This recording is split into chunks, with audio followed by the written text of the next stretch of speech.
Sådan, jamen i dag skal det handle lidt om præpositioner, og vi skal inspirere os af præpositioner, men selvfølgelig også snakke, så vi bruger dem som inspiration til at tale lidt med hinanden. Så jeg deler min skærm, og så kommer vi i gang. Here we go. Så vi starter med et lille introspil, som jeg kalder Preposition Charades. Så det bliver sjovt. Vi skal tænke på en præposition, og vi skal fortælle gruppen, hvilken vi har valgt, uden at sige noget. For eksempel, hvis jeg laver det her. Ja. På, nemlig. Ja, selvfølgelig. På, man har en hat på. Ja, okay. Ja, Catherine, kunne du måske lave en? Hvad vil du, at jeg gør? Du skal tænke på en præposition, hvad som helst præposition, og så skal du spille, for at vi kan gætte, hvilken det er. Okay, ja, jeg forstår nu.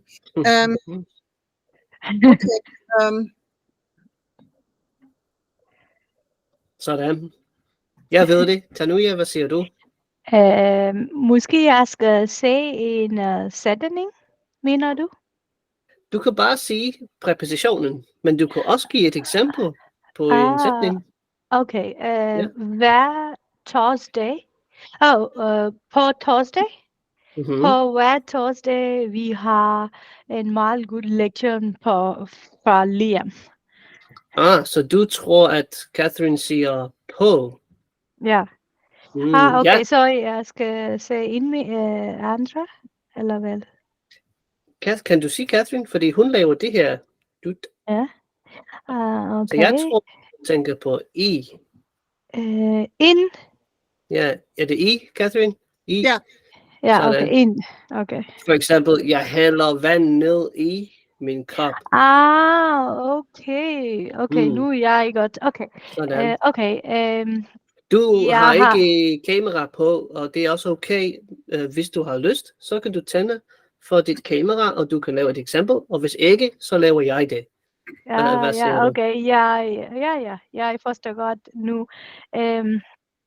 Jeg kom ind 2 minutter forsinket i min klasse nu. Du kommer ind i klassen 2 minutter. 2 minutter forsinket. Forsinket, kan man sige, ja. 2 minutter for sent. 2 minutter for sent, ja. Tanuja, vil du gerne lave et eksempel? Omkring på? Okay. Du skal ikke fortælle os. Det kan være hvad som helst. Don't tell us which preposition. It can be any preposition. So if I give you a little list here, I might give it away if I give a list, but we've had E, we've had på. Of course, it could be foran. Foran. Det kunne være forbi. Det kunne være ved siden af. Under. Over. Og så videre, og så videre.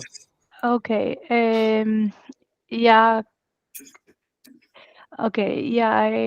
Jeg begyndte at lære dansk, fordi jeg har meget interesseret i at lære dansk. Det er meget godt. Det er jeg glad for. Men jeg tror, du har misforstået lidt spillet. Okay. Det er okay. Because the aim of the game is that you have to act one preposition. For example, Catherine did this and it was E. Yeah. I did this with my hat and it was på. Fordi, how might you act fordi? Any ideas? How would you act that? That's a hard one. Ja, den er okay. Så jeg siger en ting, Catherine. Så Under. Ja, perfekt. Under. Nemt. Ja. Sådan. Ja, det er lidt dumt. Det er lidt silly. Lidt fjollet. Men det er bare en lille opvarmning. Just a little warm-up. Jeg ikke forstår honestly, så... Nej, det er helt okay. Okay, let's fortsætte. Let's continue. So now I have a bit of ordforråd, a bit of vocabulary, and now I want to start pairing some prepositions with verbs. So I've taken some pictures to inspire us, and I'll give you an example. Så det første, jeg har faktisk 2 billeder. I kan se en person, som har en seddel, hvor der står, keep going, bliv ved. Og så kan vi også se måske en kirke. Og det er fordi, jeg har tænkt på at tro på noget. for example. Yeah. Så et eksempel kunne være, jeg tror på Gud. Ikke også? Så det er phrasal verb, et phrasal verb, hvis man kunne sige det på dansk. Så tro på. Hvad med de næste? Hvad tror I, vi kunne skrive ved siden af dette billede? Det står på et busstation og kigger på den mobil Det er faktisk bedste den venner. Ja, så vi har at stå på og kigge på. Kunne det være noget andet, Catherine, synes du? Kigge på. Jeg kan ikke tænke om en anden. Nej. Ja, det står oven på road. Eller vej. Oven på. Ja, det kunne være ved siden af vejen. Det kunne være. Han står over for os, for eksempel. Men jeg tænkte faktisk på at vente på. Ja, vente på, ja. Og det er interessant, fordi på engelsk normalt siger man waiting for, I'm waiting for you, I'm waiting for this. You can say I'm waiting on also in English, but it's not so common. But in Danish, of course, vi venter på ting. Så jeg venter på dig, jeg venter på bussen. Ja, det venter på bussen. Ja, okay. Cool. Næste. Hvad kunne vi skrive her? På telefon. Snakker på. På telefon. Jeg snakker. Det hedder faktisk at snakke eller tale i telefon. I telefon. Again, sometimes they're match, so not snake, should be snakke. In English, we speak on the phone or maybe over the phone. In Danish, you talk into it. Jeg taler i telefonen. Yeah. Could also be at tale med. Hun taler med en person. Hun taler med nogen. Det kan også være.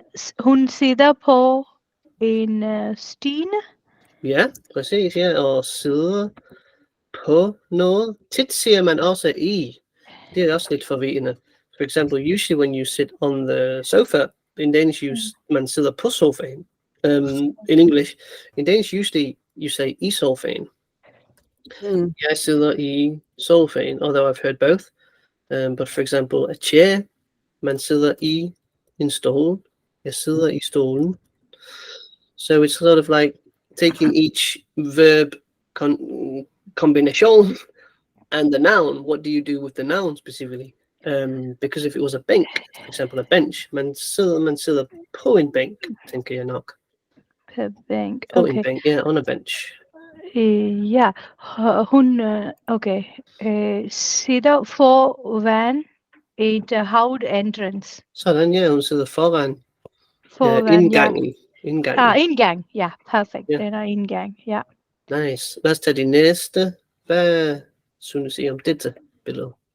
Han er meget træt. Han tænker på, hvordan han kan do gym. Måske tænker, nej, min kæreste sover på mig, og jeg skal hjem. Vi ved ikke, hvad han tænker på, men... Et kedelig. Han keder sig måske. Yeah. The point is here, again, because in English we often say I'm thinking about, and I often hear people say tænker om, but the expression is tænker på. So if I ask you, what are you thinking about? Hvad tænker du på? Hvad tænker du? Jeg tænker på, at jeg blah blah blah. Yeah, you can also tænker over noget. I need to think over it. Think it over. Okay. Vi kan også skrive, hvor lever han? Og hvor viser han? Eller hvorfor han kigger... Han kigger ned, for eksempel. Ja, han kigger ned.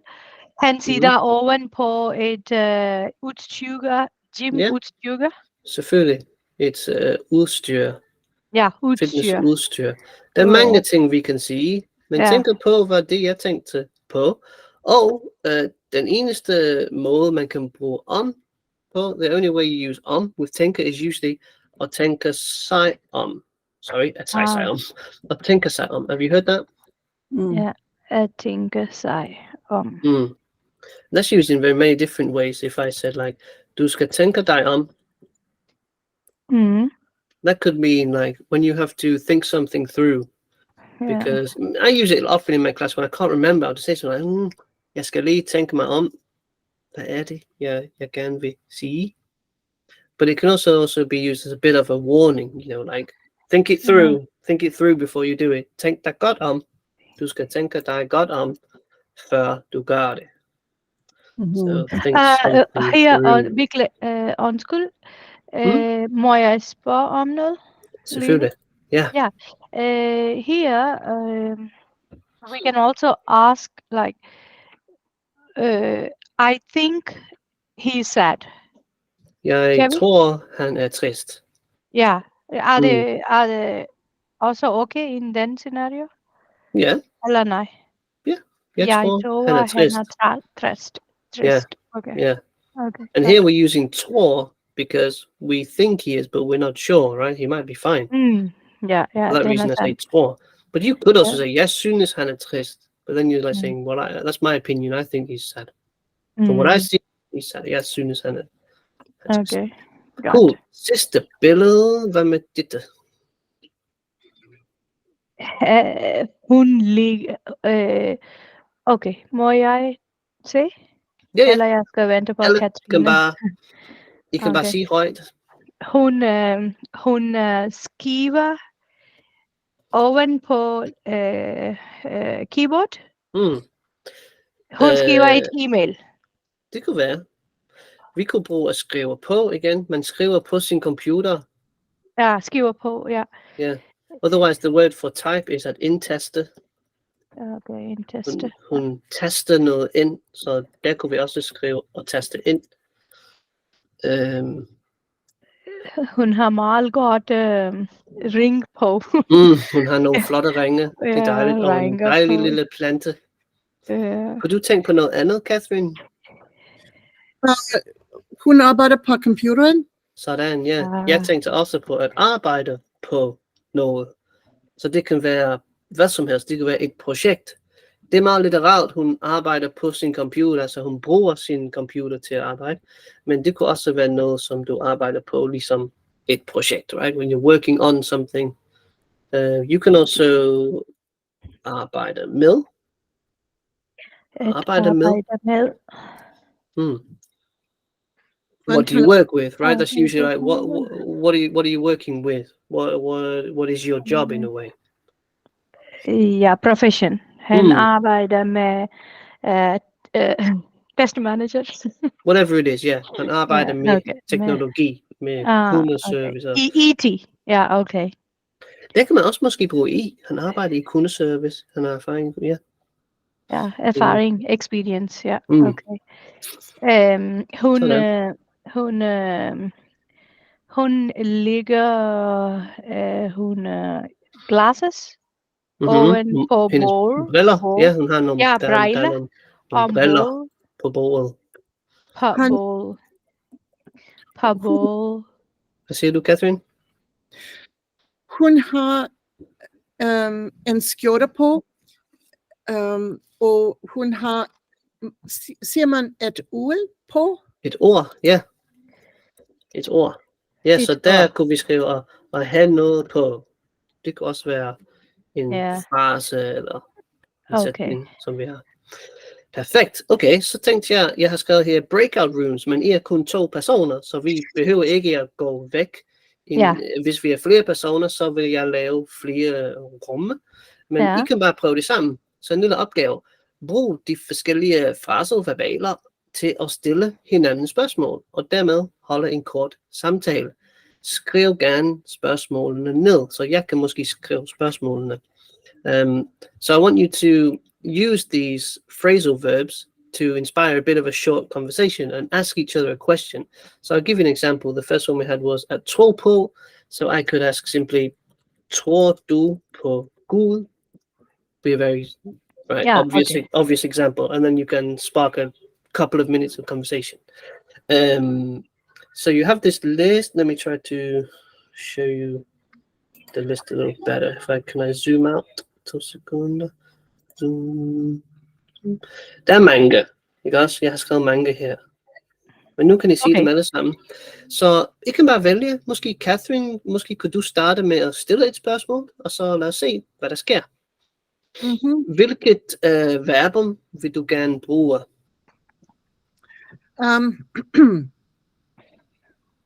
Tænker på. Tænker på, sådan. Ja. Hvad tænker du på, Tanuja? Jeg tænker... Okay, jeg tænker på... Hvad tænker du på? Jeg tænker på, hvilken måned det tager mig. De taler meget flot dansk. Okay, det er godt. Ja. Bare bliv ved med at komme, og så går det hurtigt. Ja, godt. Okay, så den er min tur, synes jeg. Ja, værsgo. Hvor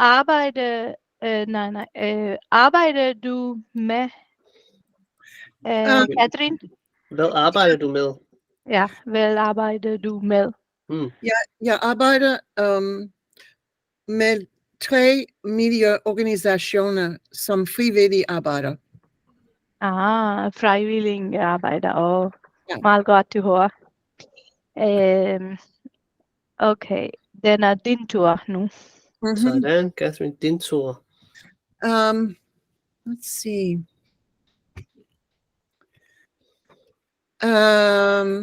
Hvad drømmer du om? Jeg har et meget stort drøm omkring vores barn. Så hvordan det skal, hvor det lever i fremtiden. Så jeg drømmer omkring vores barn. Fantastisk. Ja, tak. Du har store drømme omkring, hvad dit barn bliver i fremtiden. Ja, bliver. Yes. Dejligt. Måske et eksempel, Mia. Så er det din tur til nu, ja. Okay, så min tur igen omkring drømme. Okay, honestly, jeg arbejder på et IT-firma. Vores faglige sprog er dansk, men lige nu alle mine kolleger kender jeg lærer dansk, men min store dream er, jeg skal leve meget godt samtale eller måde med vores danske kunder. Så, men den er stor drøm, jeg har. Men jeg vil ikke, men jeg bliver den der eller nej. Men det er et stor drøm. Jeg tror på dig. Jeg tror på dig. Tusind tak. Så det kunne være et spørgsmål til dig, Catherine, hvis jeg spørger, hvad tror du på? Og det lyder meget stort, men det kan være noget også meget simpelt. Er det noget, som du tror på lige nu? Du tror på vil ske, for eksempel? Du spørger mig om? Ja. Hvad tror jeg på? Jeg tror på... Faktisk... Jeg er lidt skeptisk. Ja, skeptisk. Ja, jeg tror ikke på mange ting. Jeg tror det er, fordi jeg arbejder med så mange politikere for at prøve at forbedre klimaforandringen. Der er så mange politikere, som har været købt af olie- og gasvirksomheder. Så de siger, at de vil gøre noget, men de gør det ikke. Jeg tror ikke på dem. Jeg tror ikke på dem. Aha, du tror ikke på politikere. Ja. Okay. Ja. Det kan jeg godt forstå. De bliver, hvad var det du sagde? Bestikket, bribed, at bestikke. Ja. To bribe. Ja. Det kan være, ja. Sådan, lad os læse lidt. Jeg har en lille tekst her, som jeg har kaldt En dag i København. Så det er meget hyggeligt, en meget hyggelig lille tekst. Og vi skal igen fokusere på præpositioner. Så vi læser bare, og det er for udtalens skyld, so we can practice a bit of pronunciation and mark anything that comes up, and then we can just highlight the prepositions just to pick out again the prepositions. Yeah. Så måske Tanuja, måske kan du starte med at læse. I dag er en skøn dag. Værsgo. Ja, okay. Jeg læser tekst. Yes, Den værsgo. hedder En dag i København. Dette stykke. Okay. Yes. Okay. I dag er en skøn dag i København. Solen skinner, og folk går rundt i byens parker. Jeg ser en mand, der går med shorts og sandaler. Han har også sokker på. Det er underligt, tænker jeg. Nul sidder ved kaffen på torvet og drikker nul, mens andre går en tur langs kanalen. Sådan, godt læst. Ja, meget godt. Et par ord rundt, det er den her R i halsen, the R from your throat. Rundt. Okay. Rundt. It's good to overpronounce to practice, so you should be able to say, not rundt, because that's from the r, has to be from down here. Rundt.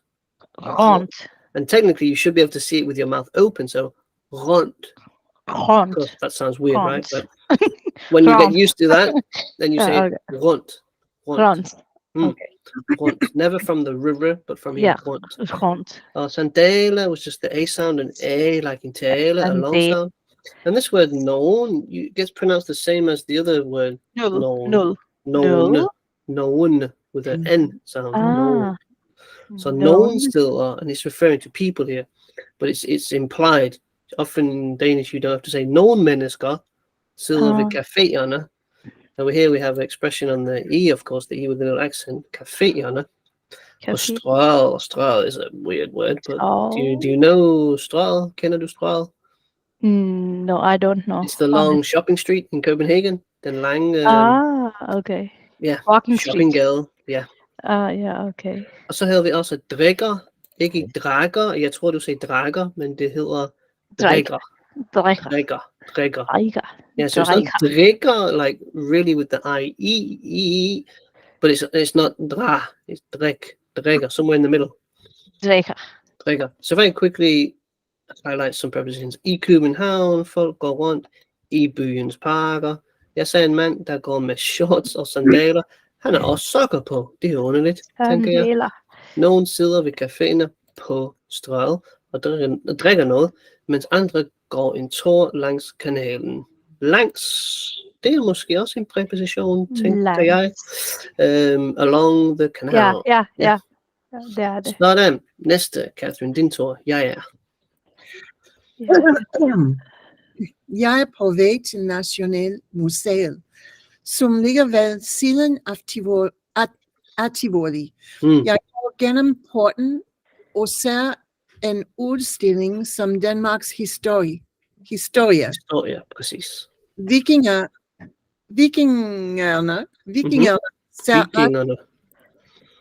ser altid sej ud. Efter besøget går jeg hen til hovedbanegården for at tage toget til min næste destination. Sådan, ja. Godt læst. Et par ord. Det var vej. Jeg er på vej. Be careful not to go over to være. Now I don't remember how you said it, but vej, like high and night. Som ligger ved siden af. You corrected yourself here, so we've talked about this a few times, right? That silent F, which sounds like saying eh. Ved siden af Tivoli. Historia is a classic one I hear a lot because I think the English word of history just tries to take over. Also, fransk ord. Okay, yeah. So in Danish you have expression in the middle, historia. Historia, and the last part sort of rolls off, historia. Or vikingerne, I guess here we have expression at the start, vikingerne. The last part sort of rolls off again. Hovedbane, it was the middle part this time. Bane, with the A, again like taler, bane, fane, hane. Sådan, så jeg er på vej til Nationalmuseet, som ligger ved siden af. The three words together, yes?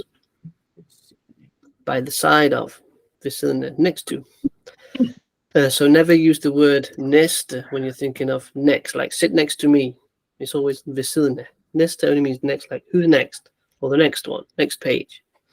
Yeah, næste. Næste side. Jeg går gennem porten og ser gennem, was one. Jeg går gennem porten og ser en udstilling om Danmarks historie. Så går jeg hen til. Hen is not the preposition, but it kind of goes with the preposition here. Does it make sense? Giver det meaning? Yeah. Yeah, perfect. I guess hen is like over to in this sense. It's implying that movement. For at tage til min næste destination. Sådan. Næste. På toget. Okay. Liam, Ja. kan du hjælpe mig? Kan du gå mal for første paragraf? Ja, selvfølgelig. Ja, her, hvordan du skal udtale. Kan du hjælpe os med reading, læse om sidste sentence her, sætning? Den sidste sætning. Nogen sidder ved caféerne på Strøget og drikker noget, mens andre går en tur langs kanalen. Okay. So here, first word order er nogen. Men in the sidste nul. Det kommer til nul. Okay. So that's like the soft D, if you like. Yeah. Okay, got it. Okay, tak. Nu er jeg Lisa. Tak for You could also say know it, but most people don't. They say know it. No. Okay. Sådan. Okay, tak. På toget sidder jeg ved vinduet og kigger ud, mens jeg tænker på min far. Jeg begynder at trykke på smilebåndet. Trækker på smilebåndet. Oops. Okay. Det var så lidt. Landskabet ændrer sig, og jeg siger mærker og siger og små landsbyer. Jeg står af toget og går mod stranden. Her møder jeg nul venner, og vi sætter os ned for at nul solnedgangen. Sådan, ja. Perfekt. Godt læst igen. Begynder. This time here we have a silent D. Begynder. Many words where there's a D after an N, it's silent. Short words like man and land, but then also longer words like spændende, two silent D's. Okay, så hver gang jeg læser jeg begynder min arbejde, så den er ikke korrekt. Det er forkert. Nej, det er begynder. Jeg begynder. Yeah. Jeg begynder. I'm not going to say always it's silent after an N, because there's surely some exceptions, but usually, if it's not at the start of a word or syllable or something like that, jeg begynder. It's silent D, yeah. Then we have trække here, trække, not trække. It makes sense to think it would be trække, but often the R, it sinks the vowel sound. It's something called vokalsænkning, tror jeg det hedder, som sker med mange ord. Så trække, og så ændre. Be careful with the ændre og andre. There's many words that are similar, like ændre, andre. Ændringe. Længe og lange. Ja, ændringe. Yeah. Editing. Yeah, okay. Ændringer. Yeah, ændringer. Another one is tænke and tanke. The A and the A, they're very close. Og hvad ellers? Stranden, you corrected, og så nogen. Ja, så vi har på toget sidder jeg ved vinduet. What does this kind of mean, ved vinduet? With window. With window. Yeah, like by the window. We had earlier ved siden af. Yeah. Ved siden af vinduet, you could also say. But ved is less like, you sometimes use it when you're just saying that you're by something, you're at, close by it. For example, if you call me and I'm in the city, hey, hvor er du? Og jeg er ved Netto, for eksempel. Jeg bruger altid det eksempel. Så jeg kigger ud, mens jeg tænker på min far. Jeg begynder at trække på smilebåndet. Yeah, it's a funny way to say that you start to smile. You pull on the smiling string or something like that. Funny expression. Ellers så jeg ser marker og små landsbyer. Jeg står af. Går mod, ja. Ja, stranden. Her møder jeg nogle venner, og vi sætter os ned. Det er en preposition. Faktisk. er ikke preposition? Jeg synes faktisk, det er et adverb, jo. Okay. Tror jeg, teknisk set. Okay. Vi sætter os ned for at nyde solnedgang. Men ja, det var det. Sidste del. Catherine, værsgo. For jeg begynde, hvad betyder at trække på smilebåndet? Det betyder bare at smile, men det er en sjov måde at sige det på. So you can imagine, like, to pull on your smiling string is what it means. But it just means to start to smile, basically. Okay. Yeah. So, I begin smiling. That's what it means, yeah. Sådan, og undskyld, jeg skal scrolle ned. Værsgo. Efter en spændende dag vender jeg tilbage til byen og går igennem gaderne. Indtil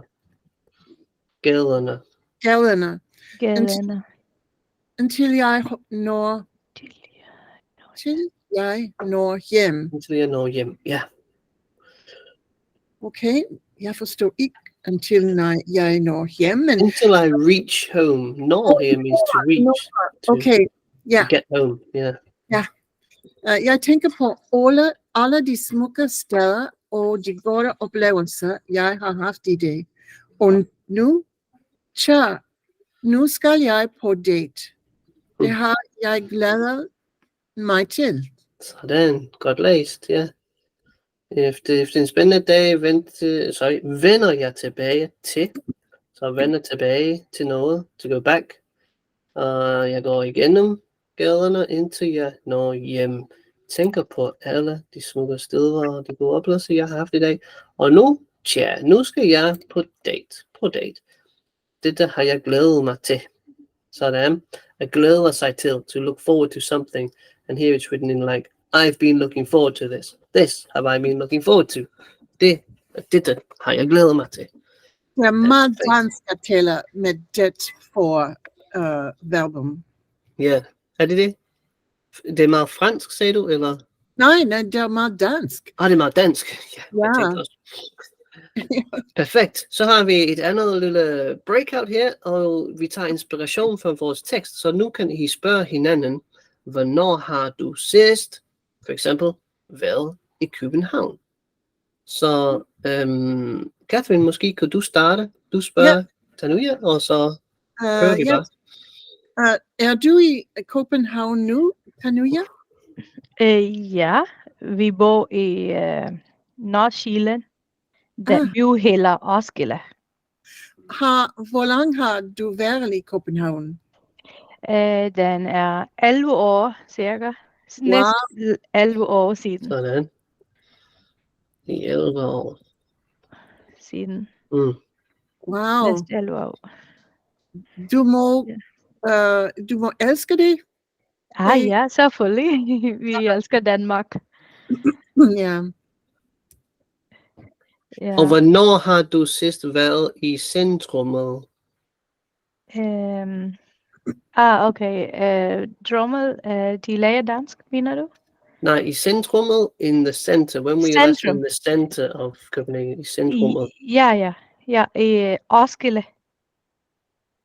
Du bor i Roskilde, men hvornår var du sidst i København centrum? Hver dag. Fordi jeg arbejder i København. Okay. Så det er næsten hver dag. Hver dag. Ja. Okay, fair nok. Så tager du det næste spørgsmål, og du spørger Catherine. Værsgo. Ja. Catherine, så jeg skal lige så... Hvornår har du sidst? Ja, okay. Hvornår har du sidst gått en tur i en parken? Eller tur i parken? Sådan, ja. Jeg tror det var for nogle uger siden, når mine børnebørn kom her for at besøge os. Dejligt. En tur i parken. Men jeg går ikke ud i parken nu, fordi jeg har problemer med gik i mine knæ, og jeg kan ikke gå ud, når det er sne på jorden. Okay. Det er forfærdeligt. Ja. Husk bare, Catherine, at bruge da i stedet for når. For nogle uger siden, der er mine børn. Ja. Sådan. Næste. Okay. Husk bare, Catherine. Hvornår har du sidst været på museum? Vi var i museum sidste uge. På museum? Fordi, på museum. Sidste uge, fordi min datter elsker museum. Så i Roskilde, den museum hedder Roskilde Museum. Så det var meget dejligt. Min datter elsker at være på museum. Ja, selvfølgelig. Ja, min datter elsker at være på museum. Perfekt. Cirka hver i et måned 2 gange vi besøg. Så det er meget godt. Ja. Okay, nu min tur, Katrina. Din tur. Hvornår har du sidst haft en lang oplevelsesdag?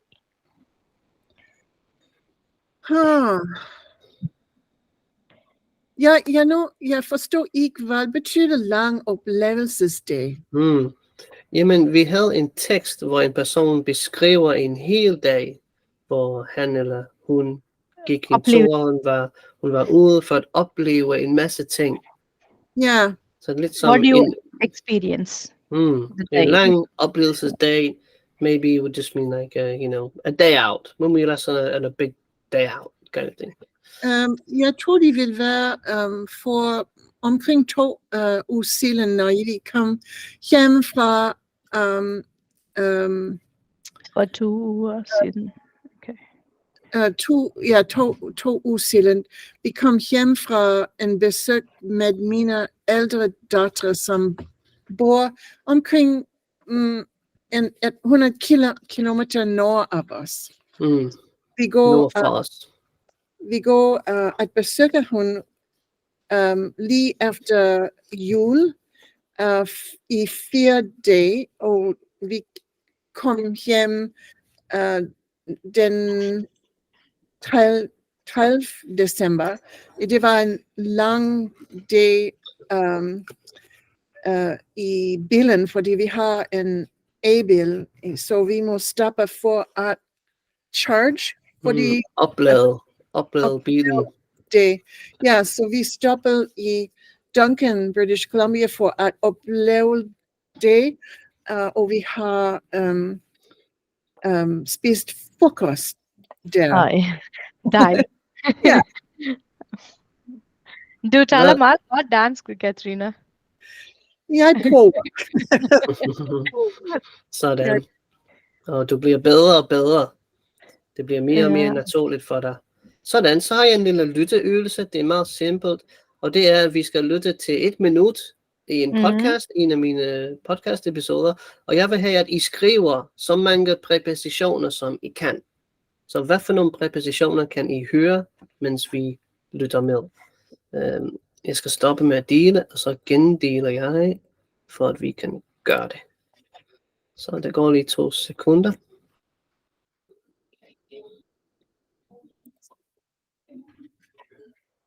Okay.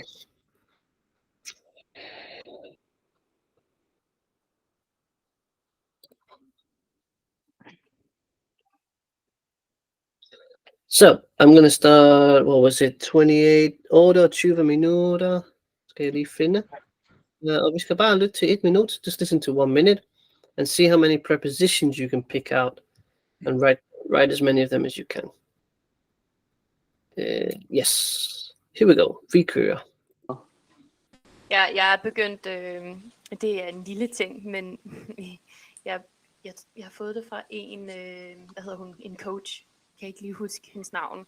Men hun sagde, prøv i din hverdag at spotte et hjerte hver dag. hvis du sådan prøver at lægge mærke til ting, så vil du højst sandsynligt spotte det her hjerte. Og altså, jeg har ikke spottet et hjerte hver dag, men jeg har sådan lidt forsøgt at prøve at finde et hjerte, mens jeg cykler på arbejde. Men det er sjovt. Så kører jeg mod mit arbejde og ned ad gaden, og så lige pludselig ser jeg sådan en stor skulptur sådan ved vejen, og ja, et stort hjerte. Ja. Og det blev jeg bare så glad for at se, og selv du ved, når min datter, hun har sådan nogle perler, så jeg et hjerte, altså en perle, og så det gjorde et eller andet med min hjerne, hvor jeg sådan ligesom, wow, vent lidt, jeg er til stede. Det var som en reminder, eller kan man kalde det for sådan et anker, eller noget. Sådan, jeg pauser der. Fik I nogle præpositioner? Nogen, ja. Ja. Hvad fik du, Catherine? Værsgo. Jeg har hørt i hver dag på arbejde. Jeg er ikke sikker, hvis jeg har hørt det på vejen. På vejen? Måske.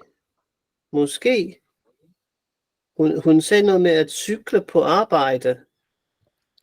Jeg kan ikke huske, om det var noget på vejen, men måske. Jeg er ikke sikker. Jeg hørte ved vejen.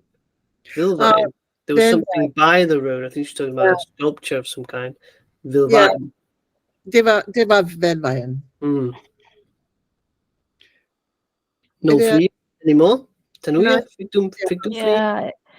Okay, måske jeg er forkert, måske, men jeg har hørt på så som om i hverdag, eller I don't know, kun den der. Okay. 1, 2, 3, 4, 5, 6, 6. Fair nok, ja. Det er nemt at lige at fange dem. Som, det vil faktisk være et forbindeord, eller et bindeord. Et bindeord. Okay. Conjunctions, ja. Okay. Yeah.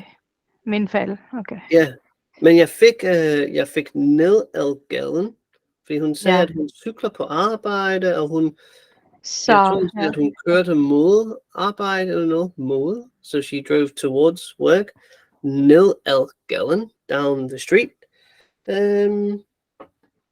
Og det var sådan set det. Jeg tror, det var noget med at være til stede. Hørte I det? Hun var til stede. Did you hear that? At være til stede? Yeah. Still, yeah.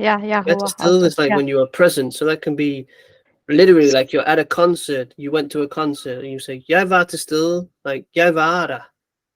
But it can also be a bit more abstract, as in like you are present in the moment. Du er til stede. And that's kind of what she was talking about, noticing this heart that she saw. And she was very present in that moment. Hun var til stede, og hun kunne mærke det. Ja, jeg tror også, hun brugte mærke til. Noget med mærke til. When you notice something.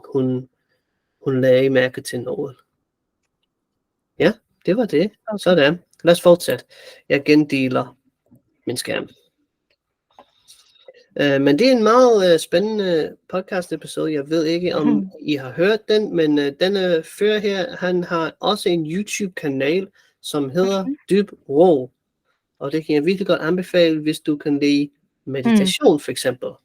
Han laver guidede meditationer på dansk, og har en fantastisk tv-stemme.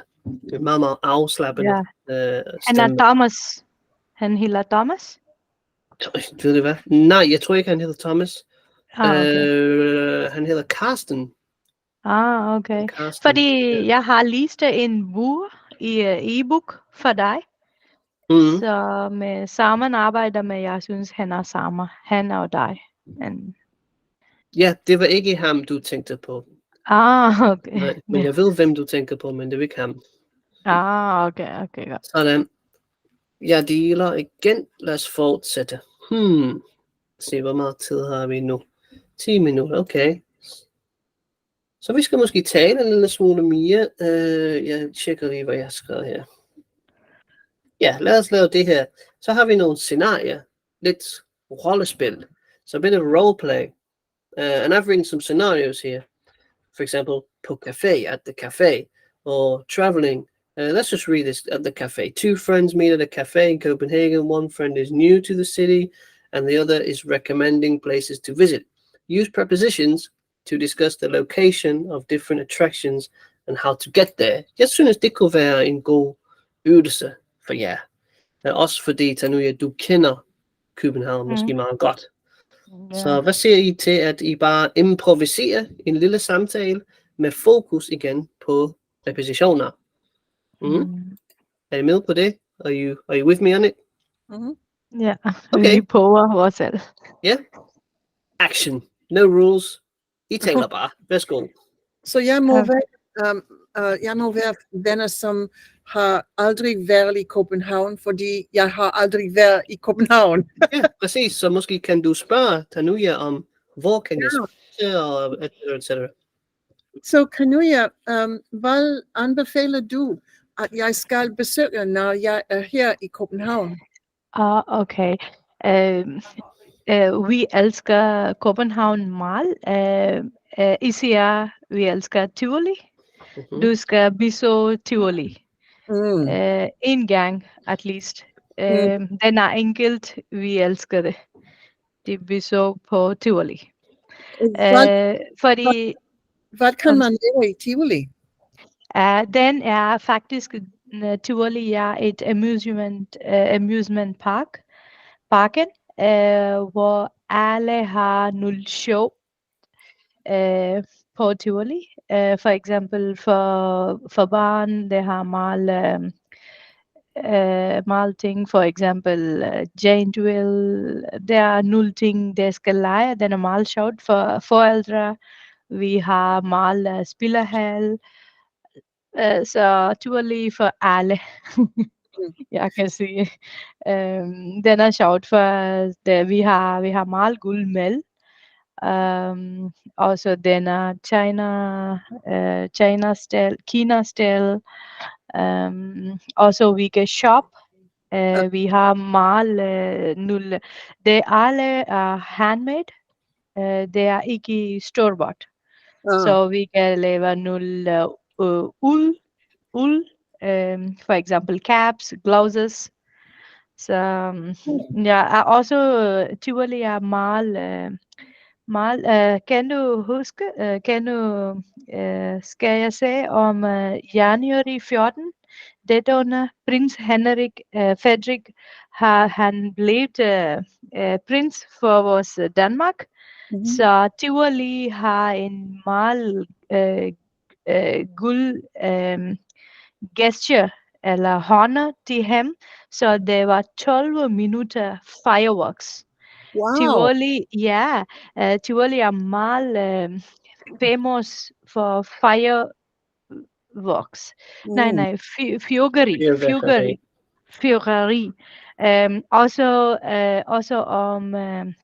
Også om juleaften. Det har en time med 1000 lys på. Wow. Den er også på oktober måned. Den var Halloween-team. Så hver gang et år, den er 3 eller 4 gange, vi har teamparken. Den er meget dejligt at se. Sådan. Nice. Nice. Jeg har skrevet nogle noter her med igen fokus på prepositioner. Det vil det. Jeg ved godt, I bliver væk i samtalen, og det er også dejligt. Det er også fint. I øver jer, og det skal I også. En ting er, at man tager ind i Tivoli. Man tager parentes ind i Tivoli. Fordi jeg tror, du sagde på Tivoli. På Tivoli, men man tager altid i Tivoli. Og så the amusement park, det hedder en forlystelsespark. Forlystelser is the word for the rides. Amusement park. Ja. Okay. Og så var der noget med til børn og til alle, fordi du sagde for. You were like saying there's a lot for kids. And again, it's this thing of sometimes the prepositions, Danish and English, don't match so well. Sometimes they do and sometimes they don't. But in this context, whenever something is for kids, you say, det er til børn. Or det er til alle. Til alle. Ja, den er sandt. Okay. The only one context where it does work with for, when you say for my, and it's the same For as in my. English. When you say like, oh, for me, it's like this, or for him, it doesn't matter, you know, for ham er det lige meget, for eksempel. Der bruger man for, men De alle. yeah. Ja, de alle, okay. Og så hjemmelavet was a word you're looking for, homemade. Og så at ære is to honor, så de lavede noget for at ære Ja, kongen, og så fyrværkeri. Det var et godt ord. Lad os tage et scenarie mere. Og vi har travel, lad mig lige se, apartment, directions. Måske directions, det kunne være godt. So one participant is a lost tourist, and the other one is a local offering directions. The conversation should involve giving and receiving directions using prepositions to guide the tourist to specific landmarks or attractions. So let's change this time. And Tanuja, you are the lost tourist. Doesn't matter what city you're in. Catherine, you can think of your own city if it helps, and try to see if you can give a few directions and use some prepositions. Let's go. Action. Tanuja, du er farvel. Du er farvel. Undskyld. You're lost. So you need to ask for help, maybe. Okay. Undskyld mig. Kan du hjælpe mig om noget? Kan du vise mig på et vej til Tivoli? Ja, selvfølgelig. Lige nu. Det er lidt langt fra her, men du kan begynde med at gå til centrum og tage en bus til lufthavn. Okay, godt. First flyve til Danmark. Du har brugt for at flyve til København. Og efter jeg ved Du er meget lost.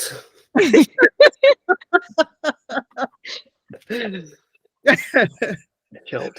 Ja, vi bor her ikke langt fra centrum, så du kan gå ud fra min lejlighed og gå på fod. Til fods, siger man faktisk. På fod.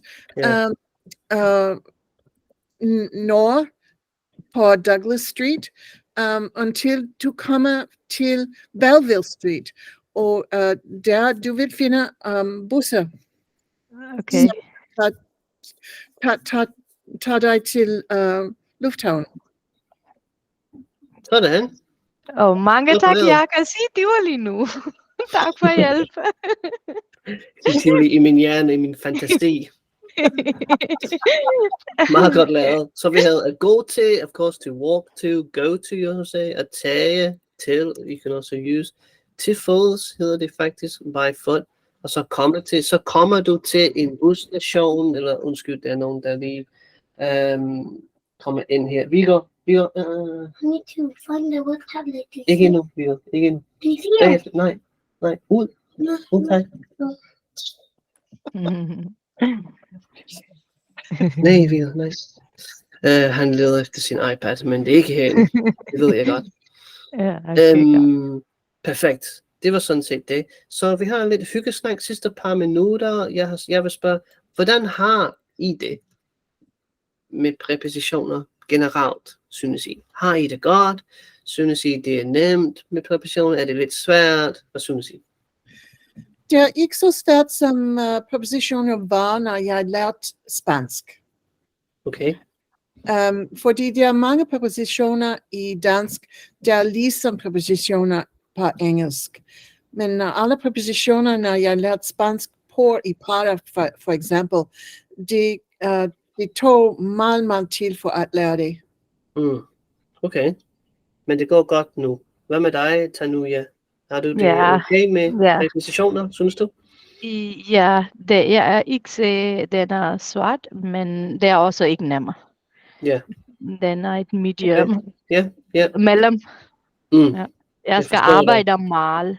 Ja, men jeg synes, det her, som vi havde i starten, det her er meget godt at kigge lidt på.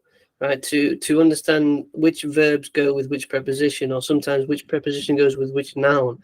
And I think and I'm just going to reshare my screen. Jeg gendeler min skærm et sekund. Jeg tror i mit kursus, this Essential Danish Grammar course, Module 4, Video 2 is a bit on this. And also in the workbook, you can see there's a bunch of exercises around matching the meanings of tænker på, tænker over, tænker sig om, glæder sig til, og så videre.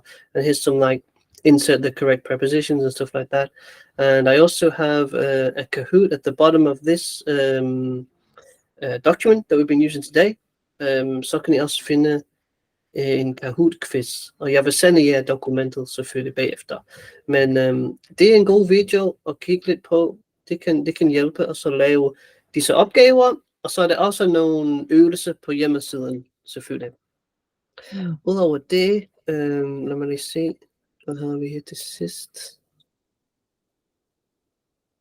Hvordan tror I, at I kan øve brugen af præpositioner i jeres dagligdag?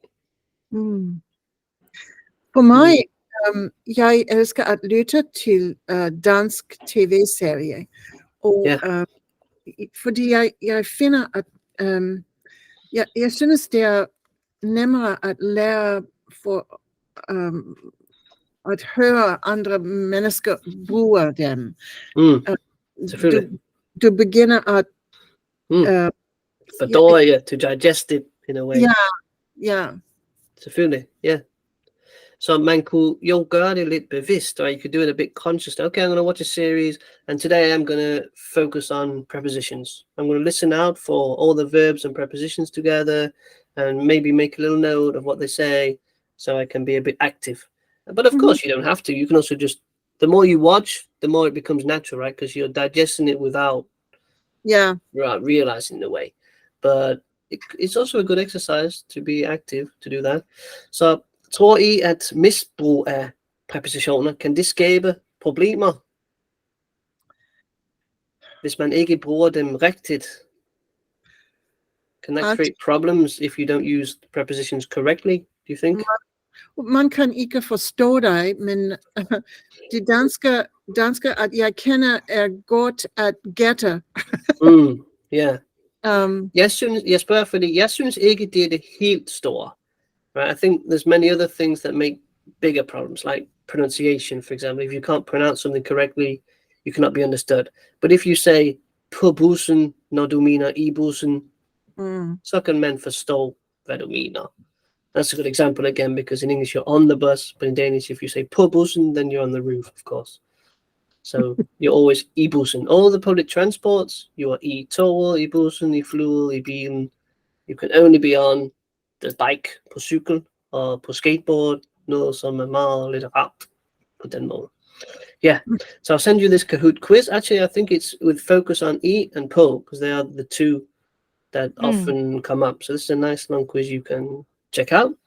Ellers så pauser vi for i dag. Tusind tak, fordi I var med. Og vi ses måske i næste uge, samme tid, samme sted. Okay, mange tak. Og tak for moder, og tak for din del, Lea. Selvfølgelig, og jeg takker. Ja. Ha' det godt. Vi ses. Tak for i dag. Så godt. Tak for i dag. Ja. Hej. Hej. Hej.